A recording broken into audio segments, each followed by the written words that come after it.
नमस्कार फ्रेंड्स, मी सौरभ पाटील आणि welcome to my YouTube channel. तर फ्रेंड्स, तुमचं या व्हिडिओमध्ये स्वागत आहे.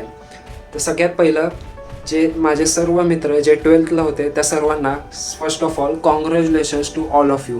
सर्वांनी 12th चांगल्या मार्कांनी पास झाले त्याबद्दल सर्वांचं खूप खूप अभिनंदन. आता 12th पास झाल्यानंतर सगळ्यांना एक प्रश्न पडला असेल, आता 12th नंतर काय करायचं. हा प्रश्न बहुतेक सगळ्यांनाच पडतो आणि हा प्रश्न जर तुम्ही तुमच्या रिलेटिव्सला विचारला किंवा घरी विचारलं तर तुम्हाला फक्त दोनच उत्तरं मिळतात. एक म्हणजे इंजिनियर हो, कोण तर सांगतं डॉक्टर हो. बट फक्त इंजिनिअरिंग आणि डॉक्टर हे दोन फील्ड नाही आहेत, असे बरेचसे फील्ड्स आहेत जे आपल्याला माहीतही नसतात. तर असे सर्व फील्ड्स मी या व्हिडिओमध्ये एक्सप्लोअर करणार आहे. हा व्हिडिओ सर्व 12th असणाऱ्या आर्ट्स, कॉमर्स आणि सायन्स अशा सर्वांसाठी आहे, फक्त सायन्ससाठी नाही. Arts, science and commerce. त्यासोबतच जे मुलं आता ग्रॅज्युएशन करतात आहे किंवा ज्यांचं ग्रॅज्युएशन झालं आहे त्यांच्यासाठी सुद्धा हा इम्पॉर्टंट व्हिडिओ असेल. बिकॉज मी 12th नंतर जे तुम्ही अंडर ग्रॅज्युएशनचा कोर्स करता आणि अंडर ग्रॅज्युएशन नंतर जे काही पोस्ट ग्रॅज्युएशन असतं तर ते सुद्धा मी या व्हिडिओमध्ये डिस्कस केलं आहे.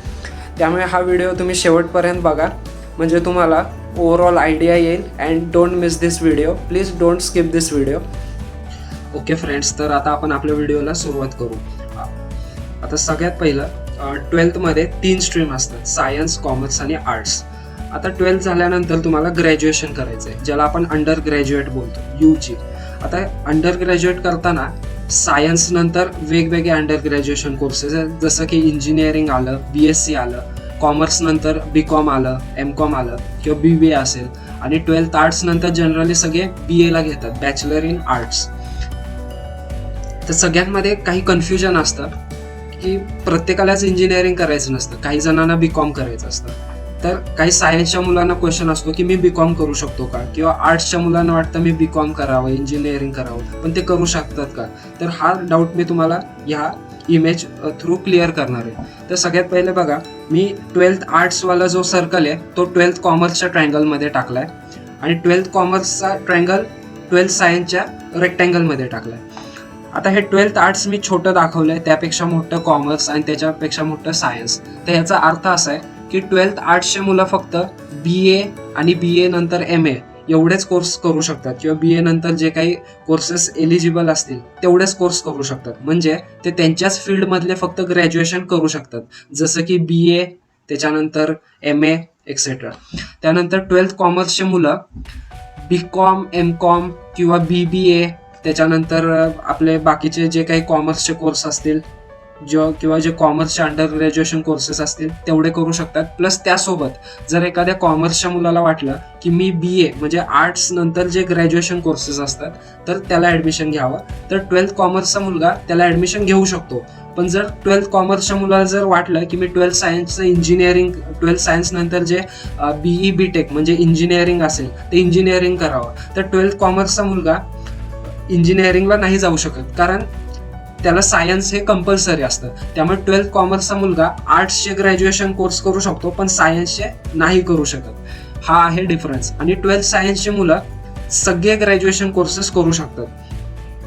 त्यात सुद्धा काही टर्म्स अँड कंडिशन्स आहेत जे आपण पुढे बघणार आहे. पण युजली 12th सायन्सचा मुलगा BCom, MCom किंवा BA, MA असे सगळे कॉमर्स आणि आर्ट्सचे प्लस त्यासोबत सायन्स नंतरचे सर्व ग्रॅज्युएशन कोर्सेस करू शकतो. ओके, तर आता आपण बघणार आहे career options after 12th arts. म्हणजे ज्या मुलांनी 12th आर्ट्स घेतलेलं त्या आर्ट्सच्या मुलांसाठी हा व्हिडिओ आहे. तर आता 12th आर्ट्स नंतर तुम्ही काय करू शकता, तर DED करू शकता, जे की 2 वर्षाचं असतं. आणि DED केल्यानंतर तुम्ही टीचर होऊ शकता. त्याच्यानंतर तुम्ही LLB करू शकता. LLB म्हणजे वकिली, बॅचलर इन लॉ. LLB म्हणजे बॅचलर इन लॉ. आणि LLB केल्यानंतर तुम्ही LLM करू शकता. LLM हा पोस्ट ग्रॅज्युएशन कोर्स झाला. पोस्ट ग्रॅज्युएशन कोर्स म्हणजे जो आपण अंडर ग्रॅज्युएशन नंतर करतो किंवा UG ग्रॅज्युएशन नंतर केला जातो, त्याला आपण पोस्ट ग्रॅज्युएशन कोर्स म्हणतो. तर नेक्स्ट आहे फॅशन डिझायनिंग डिप्लोमा. म्हणजे जे काही फॅशन डिझायनिंगचे जे काही कोर्स असतात तर तो सुद्धा तुम्ही करू शकता. त्यानंतर इंटेरियर डिझायनिंग डिप्लोमा. आता इंटेरियर डिझायनिंग म्हणजे हा आर्किटेक्चरचा पार्ट आला, तर हा डिप्लोमा सुद्धा तुम्ही करू शकता. त्याच्यानंतर तुम्ही 12th आर्ट्सवाले पोरं BBA आणि MBA हे सुद्धा करू शकता. BBA म्हणजे बॅचलर इन बिझनेस ॲडमिनिस्ट्रेशन आणि MBA म्हणजे master in business administration. Next आहे फॉरेन लँग्वेजेस डिप्लोमा. आता फॉरेन लँग्वेजेस म्हणजे तुम्ही जर्मनी, फ्रेंच असे लँग्वेजेसचा डिप्लोमा असतो, तर तो तुम्ही करू शकता. नेक्स्ट आहे कॉल सेंटर जॉब, म्हणजे जे काही कॉल सेंटर्स असतात तर तिथे सुद्धा तुम्ही जॉब करू शकता. आणि सगळ्यात महत्त्वाचं BArch म्हणजे तुम्ही आर्किटेक्चरचा जो 5 वर्षाचा कोर्स असतो त्याला सुद्धा घेऊ शकता. पण तुम्ही जेव्हा 12th आर्ट्स करत होता तेव्हा तुमचं मॅथ्स आणि इंग्लिश हे सब्जेक्ट हे तुमचे कंपल्सरी सब्जेक्ट तुम्ही सिलेक्ट केले पाहिजे होते. म्हणजे जर तुम्ही मॅथ्स आणि इंग्लिश हे 12thला ठेवलं असेल तर तुम्ही आर्किटेक्चरला घेऊ शकता. आणि 12th आर्ट्स नंतर जनरली जे सगळे मुलं मुली जे करतात ते BAचा कोर्स, BAचं ग्रॅज्युएशन करतात, म्हणजे बॅचलर इन आर्ट्स. आता BA केल्यानंतर तुम्ही BPEd म्हणजे B.Ed करू शकता आणि त्याच्या थ्रू तुम्ही PT टीचर होऊ शकता. PT टीचर म्हणजे जे स्कूल्समध्ये जे तुमचा गेम्सचा पिरियड असतो तर त्याचे जे PT टीचर असतात ते होऊ शकता. BA नंतर तुम्ही MA करू शकता. त्याच्यानंतर MA in mass communication, bachelor of journalism. आता हे जर्नलिझम म्हणजे काय, जे तुम्ही TV वर बातम्या बघता तर त्या बातम्या जे लोक देतात तर त्यांचं जनरली बॅचलर ऑफ जर्नलिझम झालेलं असतं. जर्नलिझम म्हणजे बातमीपत्र देणे. नेक्स्ट आहे LLB आणि LLM, हे आपण पूर्वी डिस्कस केलेलं आहे. त्यानंतर बॅचलर ऑफ लायब्ररी सायन्स. आता जे काही लायब्ररी असतात म्हणजे आपल्या स्कूल्स कॉलेजेसमध्ये जे काही लायब्ररी असतात तर त्या मॅनेज करण्यासाठी बॅचलर ऑफ लायब्ररी सायन्सची लोक लागतात. तर दिस इज दॅट डिग्री जे फक्त 1 वर्षाचं असतं. त्याच्यानंतर तुम्ही BA नंतर MBA करू शकता. हा सगळ्यात महत्त्वाचा पॉईंट आहे. ज्या मुलांनी BA मधून ग्रॅज्युएशन केलंय ते सर्व मुले MBA सुद्धा करू शकतात.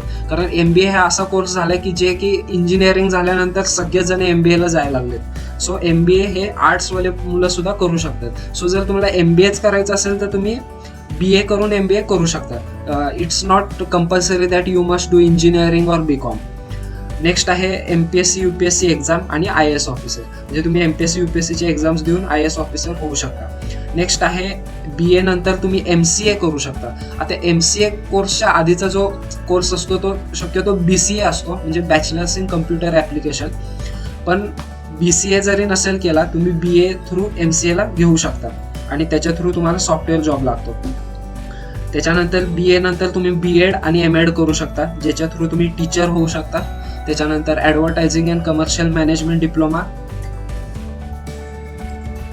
त्याच्यानंतर इव्हेंट मॅनेजमेंट डिप्लोमा, जे काही इव्हेंट्स असतात तर त्याचं ते मॅनेज करण्यासाठी जो डिप्लोमा असतो तो कोर्स तुम्ही करू शकता.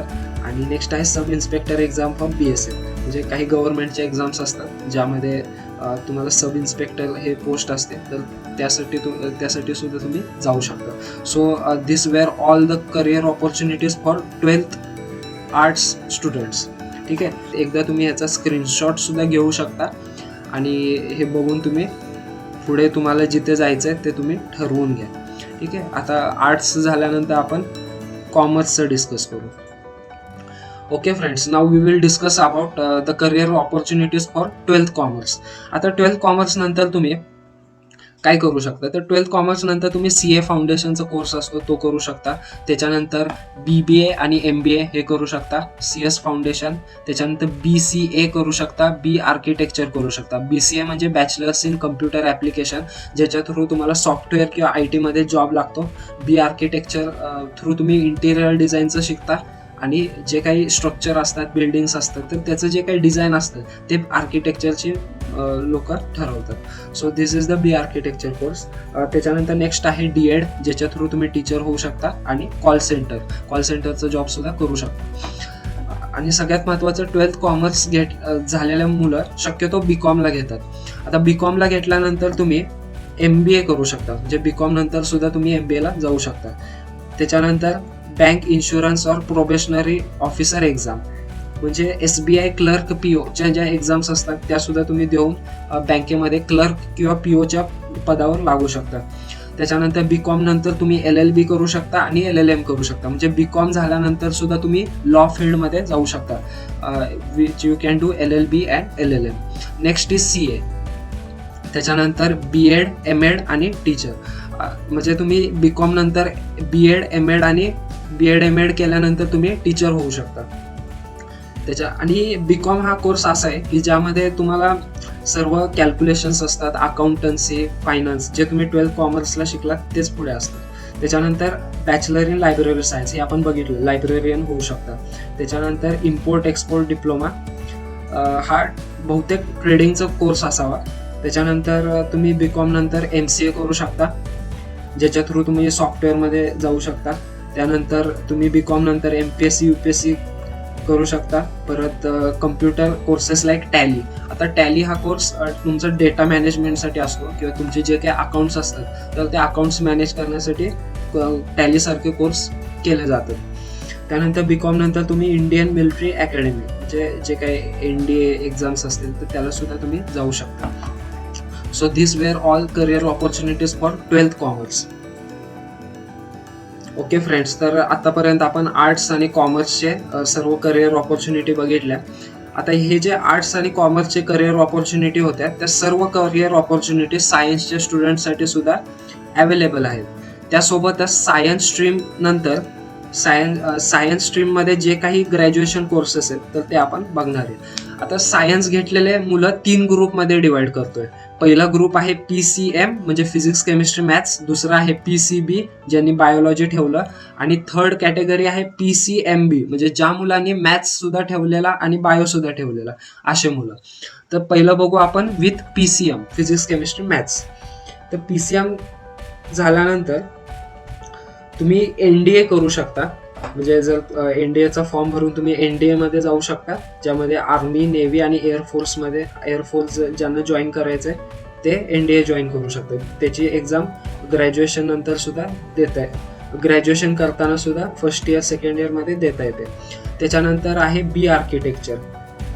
थर्ड आहे bachelor of planning and design. म्हणजे बॅचलर ऑफ प्लॅनिंग म्हणजे हा कोर्स बहुतेक COEP मध्ये पूर्वी होता, पण आता तो बहुतेक बंद करण्यात आलाय. तुम्ही एकदा कन्फर्म करून घ्या. But bachelor of planning and design ज्यामध्ये तुम्हाला जे काही इंजिनिअरिंग फील्डमधले जे कामं असतात तर त्याचं प्लॅनिंग कसं करावं आणि डिझायनिंग कसं करावं हे सगळं शिकवलं जातं. त्याच्यानंतर technical entry in Indian army. आता इंडियन आर्मीमध्ये जे काही टँक्स डिझाईन करायचे असतात, म्हणजे तुमचे रणगाडे, विमानं, तर हे रणगाडे आणि विमानं डिझाईन करण्यासाठी टेक्निकल इंजिनियर्स लागतात. तर तुम्ही टेक्निकल एंट्री इन इंडियन आर्मीमध्ये सुद्धा जाऊ शकता. त्याच्यानंतर PCM नंतर जे केलं जातं ते असतं इंजिनिअरिंग, जे सगळे मुलं करतात.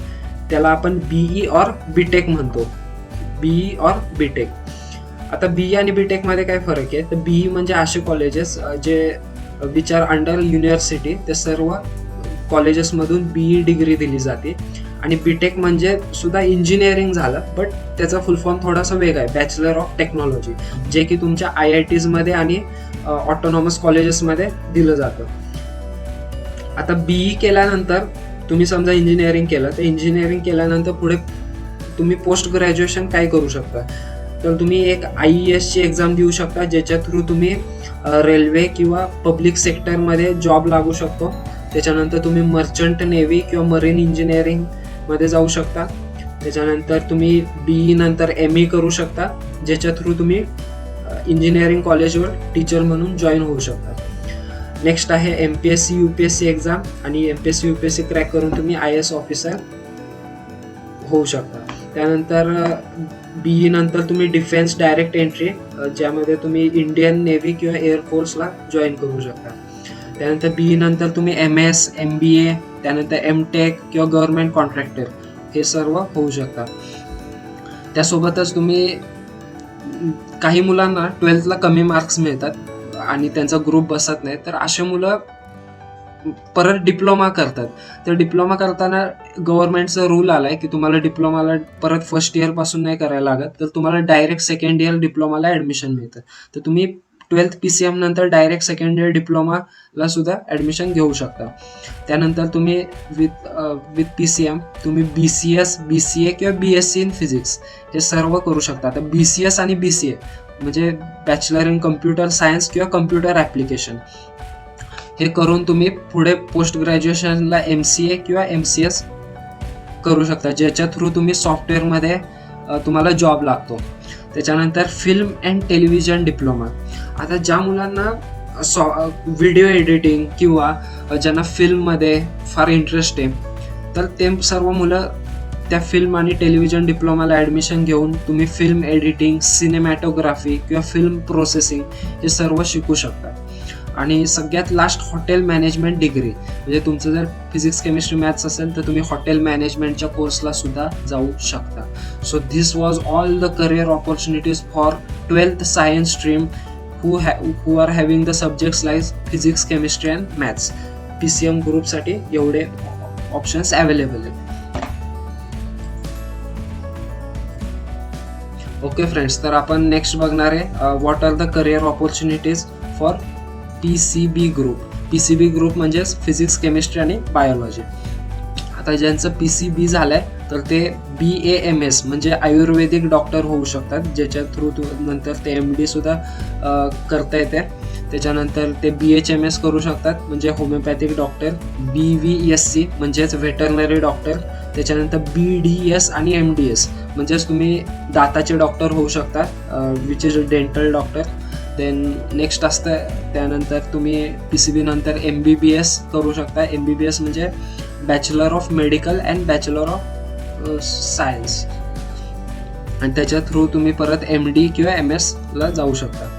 त्यानंतर परत PCB नंतर तुम्ही पॅरामेडिकल कोर्सेस करू शकता, जसं की नर्सिंग आलं, जे काही नर्स असतात किंवा ब्रदर सिस्टर असतात आपल्या दवाखान्यात, तर ते पॅरामेडिकल कोर्सेस तुम्ही जाऊ शकता. परत BSc नर्सिंग, त्यानंतर डिप्लोमा इन नर्सिंग, म्हणजे हे सगळं थोडंसं एकसारखं आहे. परत BMLT, सॉरी मला याचं फुल फॉर्म माहीत नाही. त्यानंतर BSc in home science, BSc in botany, microbiology, zoology and chemistry. म्हणजे तुम्ही जसं की BSc मॅथ्स, BSc केमिस्ट्री करतात त्या टाईपमध्ये तुम्ही बॉटनी किंवा मायक्रोबायोलॉजीमध्ये सुद्धा BSc करू शकता. आणि BSc झाल्यानंतर परत तुम्ही MSc आणि PhDला जाऊ शकता. So this were all the career opportunities after 12th science PCB group, म्हणजेच फिजिक्स, केमिस्ट्री आणि बायोलॉजीचे स्टुडंट्स या सर्व कोर्सेसला जाऊ शकतात. याचा तुम्ही एकदा स्क्रीनशॉट घ्या. म्हणजे ओके, तर सगळ्यात लास्ट राहिलेला आहे 12th सायन्समध्ये ज्यांनी फिजिक्स, केमिस्ट्री, मॅथ्स आणि बायोलॉजी म्हणजे बोथ ग्रुप, A ग्रुप आणि B ग्रुप दोन्ही ग्रुप ठेवलेले अशांसाठी हा चार्ट आहे. तर यामध्ये काय खास आहे, म्हणजे PCM आणि PCBच्या मुलांना ज्या गोष्टी करता येतात तर त्याच्यापेक्षा स्पेशल काय आहे या PCMB मध्ये, तर BSc, B pharmacy, BTech in agriculture, BSc in biotechnology आणि BSc इन ॲग्रिकल्चर हे कोर्सेस तर सगळेच जण करू शकतात. बट त्याच्यानंतर जे काही MBA असेल किंवा मास्टर इन फार्मसी असेल किंवा MTech इन ॲग्रिकल्चर असेल, तर हे सर्व कोर्स फक्त PCMBचेच मुलं करू शकतात. म्हणजे बघा, BSc इन डेअरी टेक्नॉलॉजी किंवा BSc इन फार्मसी, तर बॅचलर ऑफ फार्मसी हे PCBचा स्टुडंट करू शकतो, पण तो पुढे जाऊन MBA नाही करू शकत. का नाही करू शकत? बिकॉज त्याचा मॅथ्स हा सब्जेक्ट नव्हता. पण PCMB असल्यामुळे तुमच्याकडे मॅथ्स आणि बायो हे दोन्ही सब्जेक्ट असल्यामुळे तुम्ही B फार्म आणि MBA हे दोन्ही सायमल्टेनियसली नाही, B फार्मसी नंतर MBA ला जाऊ शकता. So this was the career opportunities for PCMB. तर फ्रेंड्स, या व्हिडिओमध्ये मी 12th आर्ट्स, सायन्स, कॉमर्स आणि त्यासोबतच ग्रॅज्युएशन नंतर जे काही करिअर ऑपॉर्च्युनिटीज आहेत ते सर्व या व्हिडिओमध्ये डिस्कस केलं आहे. आणि फ्रेंड्स, हा जर तुम्हाला व्हिडिओ आवडला असेल तर please do like, share and subscribe my channel and also hit the bell icon. Thank you.